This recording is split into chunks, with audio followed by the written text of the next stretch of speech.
দিন সুখে শান্তিতে দিন কাটাইতে পারবা। ছেলেটা জঙ্গলের মধ্যে গিয়া হাত তুইলা আকাশের মালিককে ডাক দেখ, আল্লাহ এই জমিনে আমার মা ছাড়া আমার আর দ্বিতীয় কেউ নাই। আল্লাহ আমি একটা এতিম সন্তান, জঙ্গলে কাঠ কাইটা খায়, আমার বাবা ইন্তেকাল করেছে রে মাওলা। আমার বাবা একটা গাভী ছিল, বাছুর ছিল, ওই বাছুরটা তোমার কাছে আমানত রাইখা গেছে। আল্লাহ গো, ও ইব্রাহিমের আল্লাহ, ও ইসহাকের আল্লাহ, ও ইয়াকুব পয়গম্বরের আল্লাহ, তুমি মেহেরবানি করে আমার বাবার রাখা আমানতটা তুমি আমারে ফেরত দিয়ে দাও। এই কথাটা বলতে দেরি জঙ্গল থেকে বাঘের মতো ওই যে গাভীটা, হলুদ কালারের গাভীটা, যেটা দেখলে দর্শক সাথে সাথে আনন্দিত হয়ে যায়, এমন একটা গাভী বাচ্চাটার সামনে, ছেলেটার সামনে এসে দাঁড়ায় গেছে। চিৎকার মেরে কন্যা সুবহানাল্লাহ। বাছুরটার সামনে এসে হাজির হয়ে গেছে। বাছুরটা যেন তার অঙ্গভঙ্গি দিয়া বুঝাইতেছে, আল্লাহর গোলাম আমার পিঠে উঠে বসো, আমি তোমার বাড়ি নিয়ে যাই। এই ভাই, কেউ উঠা বসা করবেন না, আশেপাশে কেউ কথা বলবেন না, ডিস্টার্ব করবেন না বয়ারের মধ্যে। এই ছেলেটা গাবিকে যেন ডাক দিয়ে বলে, গাবি না না, আমার মা পিঠে উঠতে নিষেধ করেছে, আমার মা শুধুমাত্র কানটা ধইরা তোমাকে নিয়ে যেতে বলেছে, আমি তোমার পিঠে উঠবো না। গাবিটার থেকে অব্যক্ত ভাষায় ঘোষণা আসে, ও আল্লাহর গোলাম, মায়ের বাধ্যগত সন্তান, মায়ের কথা শুনে যেহেতু পিঠে ওঠো নাই, তাই আমি তোমার সাথে যাব। তুমি যদি পিঠের মধ্যে বসতা, কিয়ামত হয়ে যেত, তারপরে তুমি আমার লাগাল পেতা না। চিৎকার মেরে কোন সুবহানাল্লাহ। তাহলে বলেন তো, মা বাবার কথা শুনলে লাভ না লস? আরো জোরে বলেন, লাভ না লস? ছেলেটা কানটা ধরে গাবিটা বাসায় আনলেন। মা দেখে আশ্চর্য হয়ে যায়, আল্লাহর শুকরিয়া আদায় করেন, আল্লাহ তুমি এইভাবে আমানত রক্ষা করো মাওলা, তোমার শুকরিয়া, আলহামদুলিল্লাহ বলে মা শুকরিয়া আদায় করা আরম্ভ করলেন। আর ডাক দেখার, বাজান রে, আগামীকাল গাবিটা নিয়ে বাজারে যা, বিক্রি করে তারপরে সংসার চালা। ছেলেটা ডাক দেয়া বলে, মা গো, এই গাবিটার মূল্য আমি কত চাবো? মা শিখাবে, বাবা রে বেশি চাইছ না, মাত্র 10 দিরহাম গাবির দাম চাবে। তবে বিক্রি করার আগে কাস্টমারের ডাক দিয়া বলবে, ও কাস্টমার, আমি আমার মায়ের অনুমতি ছাড়া আমি গাবিটা দিব না। সুবহানাল্লাহ কোন সবাই। বাজারে নিয়ে যাচ্ছে, রাস্তার মধ্যে এক কাস্টমার দাঁড়ায় গেছে। পথিমধ্যে রাস্তার মধ্যে এমন কাস্টমার আছে না নাই? বাজারে ঢুকতে দেয় নাই, পথিমধ্যে এক কাস্টমারের পছন্দ হয়ে গেছে। বুড়া মানুষ, দাড়ি সাদা মানুষ, পাগড়ি পরা। এই কাস্টমার ডাক দিয়া কয়, এ বাবা, তোর গাবির দাম কত? ডাক দিয়া বলে, ও আল্লাহর বান্দা, আমার গাবির দাম 10 দিরহাম, তবে শর্ত হলো আমার মায়ের অনুমতি ছাড়া আমি গাবি বিক্রি করব না। কই, না রে বাজান, আমার হাতে সময় নাই, তোর মার কাছে যাবি কখন, অনুমতি আনবি কখন, দরকার নাই তোর, আমি 20 দিরহাম দিয়ে দিই, গাবিটা আমারে দিয়া দে। সুবহানাল্লাহ কোন সবাই। ছেলে চাইছে 10 দিরহাম, কাস্টমারে কইছে কয় দিরহাম? 20 দিরহাম। ছেলে কয়, না 20 কেন, 100 দিলেও দিব না মায়ের অনুমতি ছাড়া। গাবিটা নিয়ে বাসায় চলে আসছে। মাকে গিয়ে ডাক দেয়া বলে, মা গো, ও মা, গাবি 10 দিরহাম চাইলাম, কাস্টমার 20 দিরহাম কয়। মা, তোমার অনুমতি ছাড়া দেই নাই, তাহলে আগামীকাল আবার গাবি নিয়ে বাজারে যাও। মায় ডাক দেয়া বলে, বাজান রে, আজকে গাবি নিয়ে বাজারে যাবি, তবে 20 দিরহাম দাম চাবি না, দাম চাবি 40 দিরহাম। তবে কাস্টমারে বলবি মায়ের অনুমতি ছাড়া আমি গাবি দিব না। ঠিক ওই রাস্তা দিয়ে যখন আবার বাজারে যায়, একই কাস্টমার আবার আইসা জিজ্ঞাসা করে, ভালো, তোমার গাবির দাম কত? 40 দিরহাম, তবে মায়ের অনুমতি ছাড়া দিব না। কাস্টমার ডাক দিয়ে, বাবা রে, মায়ের অনুমতি আমার মতো সময় আমার হাতে নাই, আমি বড় ব্যস্ত মানুষ, আমি করে 80 দিরহাম দিয়া দিব, বিনিময় গাবিটা আমার দিয়া দে। চিৎকার মেরে কন্যা আল্লাহু আকবার। ছেলে কয়, না, মায়ের অনুমতি ছাড়া আমি 100 দিরহামে দিব না। এরপরে গাবিটা নিয়ে আবার বাসায় ডাক দিয়া বলে, মা, প্রথম দিন 10 দিরহাম চাইলাম, কাস্টমার 20 দিরহাম কয়, আজকে 40 চাইলাম, আজকে 80 কয়। মা গো, মায় কয়, বাবা রে, বুঝেছি গাবির মধ্যে বরকত আছে। আল্লাহু আকবার। গাবির মধ্যে কি আছে? বরকত আছে। কয়, মা, তাহলে কালকে গাবি নিয়ে বাজারে যাবো? কয়, হ্যাঁ, বাজারে যাবি, যা। তবে বাবা, আজকে গাবির কোনো দাম চাবি না, ওই মুরব্বীরে জিজ্ঞাসা করবি, চাচা যান, এই গাবিটার দাম কত আছে আপনি আমারে বলে দিয়ে যান। সুবহানাল্লাহ, জোরে কোন সবাই। ছেলেটায় গাবিটা নিয়ে যখন বাজারে যায়, তাকায় দেখো ওই পাগড়িওয়ালা সাদা দাড়িওয়ালা লম্বা জুব্বা গায়ে দেওয়া কাস্টমার আজকে লাঠি বট দিয়া টুক টুক করে দরজায় দাঁড়ায় গেছে। বলো বলো তোমার গাভীটার মূল্য কত? ছেলেটা চোখের পানি ফালা দিয়ে কান্না ডাক দিয়া, ও চাচা চাচা গো, আমি একটা এতিম সন্তান, এই জমিনে আমার বাবা নাই, আমার মা বড় অসহায়, আমি কাঠুরিয়া মানুষ, কাঠ কেটে খাই, আর এই কাঠ বিক্রি করে যা পয়সা পাই আমি 3 ভাগে ভাগ করি। 1 ভাগ আমি সংসারে খরচ করি, আরেক ভাগ আমি আল্লাহর রাস্তায় দান করে দেই, আরেক ভাগ আমি আমার মারে হাদিয়া দেই। ও চাচা যান, আমি রাতের সময়টা 3 ভাগে ভাগ করি, 1 ভাগ ঘুমায়া কাটাই, আরেক ভাগ মায়ের সেবা করি, আরেক ভাগ আমি আল্লাহর কদমে সেজদায় কাটাই। আমি বড় অসহায়, আমার ঘরে দেখার মতো কেউ নাই। ও চাচা যান, আমার মা বলেছে গাভীর দাম আমিও জানি না, আমার মাও জানে না, আপনি দয়া করে মায়া করে গাভীটার মূল্যটা বলে দিয়ে যান, গাভীটার মূল্য কত আছে। এই কথা জিজ্ঞাসা করতে দেরি হঠাৎ দেখে মুরব্বী সামনে নাই, উদাও হয়ে গেছে। হঠাৎ কে যেন এ বাবা বাহির থেকে অদৃশ্য থেকে আওয়াজ দিয়ে ডাক দেয়া, ভালো করে এ বালক, আমি দুনিয়ার কোনো কাস্টমার না, আমি দুনিয়ার কোনো মানুষ না, আমি আল্লাহর আসমানের কাস্টমার, আমার নাম হযরত জিবরাইল। চিৎকার মেরে কান্না আল্লাহু আকবার। এ বাবা, আমার নাম জিবরাইল, খবরদার এই গাভী আর বাজারে উঠাবি না, এই গাভীর দাম আর তুই চাবি না। কয় টাকা গাভীর মূল্য আপনি বলে দেন, গাভীর মূল্য কত? কয় কাস্টমার 6 জন বলে ইসরায়েল থেকে আসতেছে গাভীটা কেনার জন্য, তোর গাভীর মূল্য হলো, তুই বলবি গাভীটা জবাই দিয়া চামড়া বিছায়া, এই চামড়ার ভিতরে যেই পরিমাণ স্বর্ণ ঢুকবে ওই পরিমাণ স্বর্ণই হলো গাভীটার মূল্য। চিৎকার মেরে কান্না আল্লাহু আকবার। আর লাহজাহে মুমিন কি নাই শান নাই আন, हर लहजा है मोमिन की नई शान नई आन, गुफ्तार में किरदार में अल्लाह की बुरहान, गुफ्तार में किरदार में अल्लाह की बुरहान, गफ्फारी कख्खारी कुद्दूस व जबरूत, ये 4 अनासिर हो तो बनता है मुसलमान, ये 4 अनासिर हो तो बनता है मुसलमान। उल्फत में बराबर के वफा हो के जफा हो, उल्फत में बराबर के वफा हो के जफा हो, हर चीज में लज्जत है अगर दिल में मजा हो, हर चीज में लज्जत है अगर दिल में मजा हो। जोरे जोरे कन्ना अल्लाहु अकबर। ছেলেটা গাভীটা নিয়ে বাসায় যায়, দেখে ওই বনি ইসরায়েলের 6 কাস্টমার বাসায় হাজির হয়ে গেছে। জিজ্ঞাসা করে, ভালো করে গাভী দেখে পছন্দ হয়ে গেছে, এই গাভীর কথাই তো আল্লাহ তাআলা বলছে। কয় বালক, তোর গাভীর দাম কত? কয় 1 রেট, 1 দাম বাটা রেট, এক চামড়ার ভিতরে যেই পরিমাণ স্বর্ণ ঢুকবে ওই পরিমাণ মূল্য। কয় এই পরিমাণ মূল্য দিয়ে আমরা গাভীটা ক্রয় করলাম। আল্লাহর কোরআন বলে, ফাযাবাহুহা ওয়া মা কাদু ইয়াফআলুন, গাভীটা তারা জবাই দিল। জবাই দেওয়ার পর আল্লাহ ডাক দিয়া এক টুকরা গোশত কাট, ল্যাংদা কাটছে, কেউ বলে জিহ্বাটা কাটছে কাইটা, এরপরে মুর্দারের গায়ের মধ্যে এইভাবে করে আঘাত করছে, হালকা করে ধাক্কা মারছে, সঙ্গে সঙ্গে মুর্দা লাফ দিয়া দাঁড়ায় বলে, আমাকে এই তদন্ত কমিটির প্রধান যিনি, ইনি আমাকে হত্যা করেছে।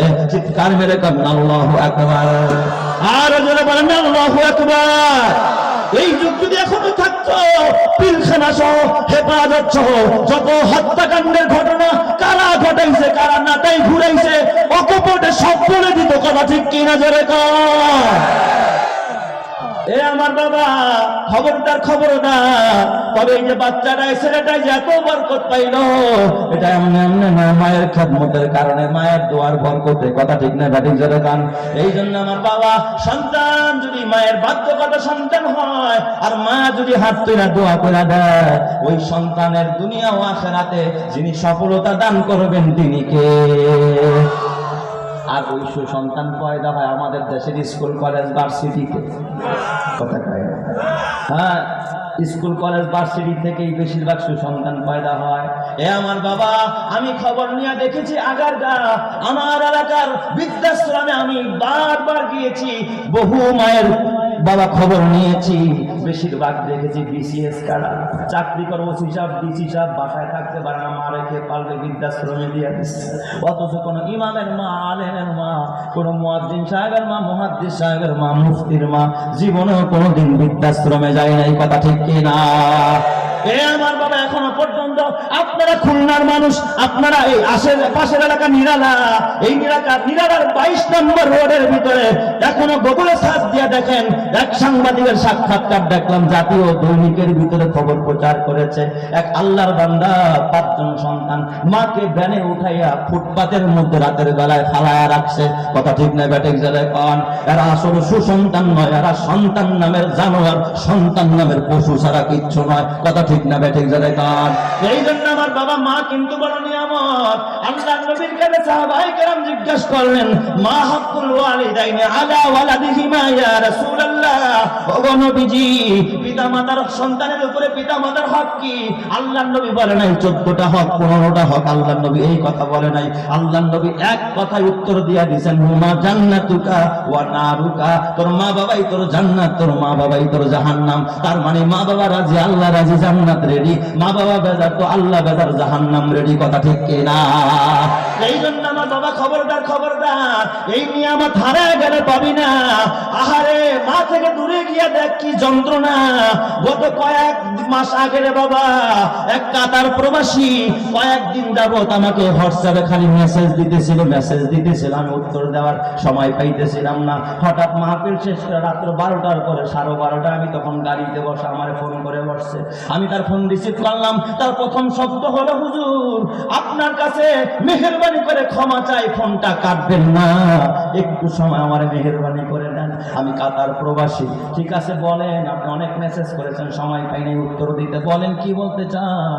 এই কথা বলার সাথে সাথে দেখি ছেলেটা হাউমাউ করে কান্নায় ভেঙে পড়েছে। আমি বললাম, ভাইজান আপনি কাঁদেন কেন? কয় হুজুর আমি প্রবাসে থাকি, আপনার বয়ান আমি নিয়মিত শুনি, তবে ওস্তাদ আজকে একটা বিষয় আপনার সাথে শেয়ার করার জন্য আমি শুধুমাত্র ফোনটা করেছি। আমি বললাম, এমন কি ইম্পর্টেন্ট বিষয় যেটা শেয়ার করার জন্য রাতের ঘুম হারাম করে আপনি রাত্রি জায়গায় আছেন, আমার সাথে কথা বলবেন? কয় ওস্তাদ শোনেন, আমি একজন অসহায় সন্তান, আমি একজন কোরআনের হাফেজ, বাংলাদেশের ময়মনসিংহে আমার বাড়ি। ওস্তাদ আমি ছোটবেলায় মাদ্রাসায় পড়তাম, আমার বাবা ছোট্টবেলায় আমার জন্মের পরে আমার বাবা ইন্তেকাল করে। ওস্তাদ আমার বাবা একজন অসহায় মানুষ ছিলেন, আমার বাবার ইন্তেকালের পর আমি আমার মা বাবার একমাত্র সন্তান। আমি মাদ্রাসায় পড়তাম, তখন আমার মা আমাকে লিল্লা বোর্ডিং এ দিয়ে দিয়েছে তিনখানায়, আমি সেখান থেকে কোরআনের হাফেজ হয়েছি। কিন্তু ওস্তাদ বড় দুঃখের বিষয়, পরিতাপের বিষয়, আল্লাহ তাআলা যেই মায়ের ঘরে আমার জন্ম দিয়েছে, আমার মা একজন প্রতিবন্ধী, পাক প্রতিবন্ধী। আমার মা বোবা মানুষ, আমার মা কথা বলতে পারে না। জীবনে জন্ম হওয়ার পর থেকে এই পর্যন্ত মন খুলে মায়ের সাথে কোনোদিন কথা বলতে পারি নাই। তবে ওস্তাদ আমার মাকে কোনোদিন বেপরদায় চলতে দেখি। আমার মা বোবা মানুষ, কথা বলতে পারে না, বাক প্রতিবন্ধী। ওস্তাদ আমার মা যতবার আমি বাসায় এসে দেখেছি, আমার যখন এই মাদ্রাসায় দিয়েছে আমি এমনি এমনি হাফেজে কোরআন হই নাই, আমার মা এমন কোন রাত নাই তাহাজ্জুদের নামাজ পড়ে আমার জন্য দোয়া করেন। আমি একবার অসুস্থ হয়ে গেলাম ওস্তাদ, আমি বাসায় আসলাম, আমি দেখি সারা রাত আমার মা আমার বিছানার পাশে বসে বসে মোনাজাত দিয়া দিয়া কাঁদতেছিলেন। দেখি আমার মায়ের কাপড় ভিজে গেছে চোখের পানি, আমার মা কথা বলতে পারে না, হাত তুলে যে মালিকের সাথে কি বলে তার মালিক ছাড়া সে ছাড়া কেউ জানে না। কিন্তু ওস্তাদ আমার মা বড় অসহায়।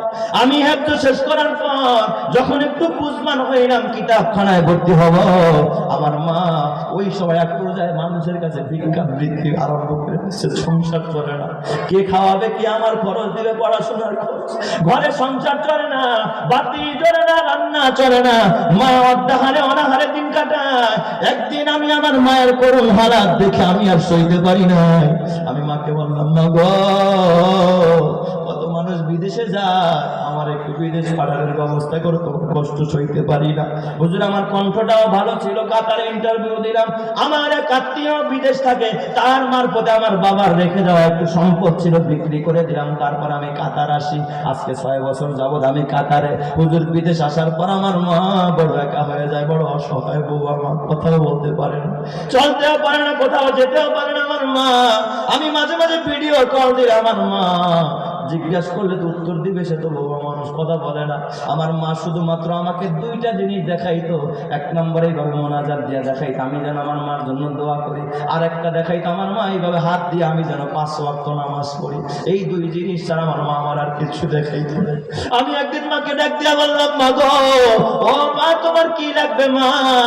বাবার ইন্তেকালের পর থেকে বহু কষ্ট করেছো মা, আমার জন্য রাতের পর রাত কেঁদেছো মা। ও মা আমার পড়ালেখার জন্য তুমি বড় ব্যস্ত ছিলা গো মা। ও মা খায়া না খায়া দিন কাটাইছো গো মা। মা গো এক কাপড়ে দিন কাটাইছো মা। ও মা বলো তোমার কি লাগবে মা? আমার শুধু 2 জিনিস দেখায়, মুনাজাত দিয়া দেখায় আমি যেন দোয়া করি, আর কানে হাত দিয়া দেখায় আমি যেন তাকবীরুল্লাহর সাথে নামাজ আদায় করি।